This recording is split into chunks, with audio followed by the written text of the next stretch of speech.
பரோட்டாக்கு சால்னா தொட்டு சாப்பிட்றவங்கள பார்த்துருப்பீங்க. சால்னாவுக்கே பரோட்டா தொட்டு சாப்பிட்றவங்கள பார்த்துருக்கீங்களா? அவங்களுக்காக தான் இந்த சூப்பர் ஈஸியான எம்டி சால்னா ரெசிபி. திக்காக நல்லா ரிச்சாக இருக்கும். இது வந்து இட்லி, தோசை, சப்பாத்தி, பரோட்டான்னு அப்படியே நான் அப்படின்னு சொல்லிட்டு அடுக்கிட்டே போகலாம்.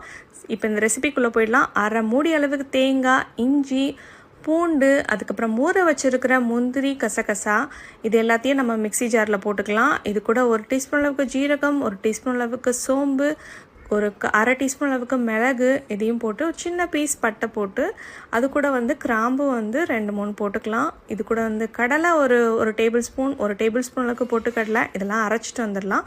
இப்போ ப்ரெஷர் குக்கரில் பண்ணுறதுனால நம்ம எண்ணெய் ஊற்றிட்டு அதில் வந்து பட்டை, கிராம்பு, லவங்கம், அன்னாசிப்பூ, சோம்பு, ஒரு 3 பெரிய வெங்காயத்தை இந்த மாதிரி கட் பண்ணி நல்லா வதக்கிடுங்க. தக்காளி 1, கருவேப்பிலை கொஞ்சமாக போட்டு நல்லா இந்த தக்காளியும் வெங்காயமும் நல்லா மேஷ் ஆகிற அளவுக்கு வதக்கிட்டு கொத்தமல்லி, புதினா இஸ் மஸ்ட் அதையும் ஆட் பண்ணிவிடுங்க. இது கூட வந்து மிளகாத்தூள் அப்புறம் தனியாத்தூள் வந்து நம்ம சேர்த்துக்கலாம். இதையும் பச்சை வாசனை போகிற வரைக்கும் நல்லா மிக்ஸ் பண்ணிவிட்டு அது கூட நம்ம வந்து 1 கிளாஸ் அளவுக்கு தண்ணி ஆட் பண்ணிக்கலாம்.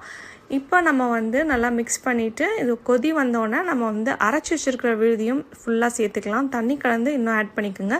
தண்ணி வந்து உங்கள் இஷ்டம் தான். நீங்கள் எவ்வளோ திக்காக வேணுமோ எவ்வளோ தண்ணியாக வேணுமோ அவ்வளோ தூரம் ஆட் பண்ணிக்கலாம். உப்பு தேவையான அளவு போட்டுட்டு கொஞ்சமாக மஞ்சத்தூள் போட்டுக்கோங்க. இது கூட வந்து லாஸ்ட்டாக கரம் மசாலா 1 டீஸ்பூன் அளவுக்கு சேர்த்து நல்லா மிக்ஸ் பண்ணி விட்டுட்டு 3 விசில் வச்சு எடுத்திங்கன்னா சும்மா கம கமன்னு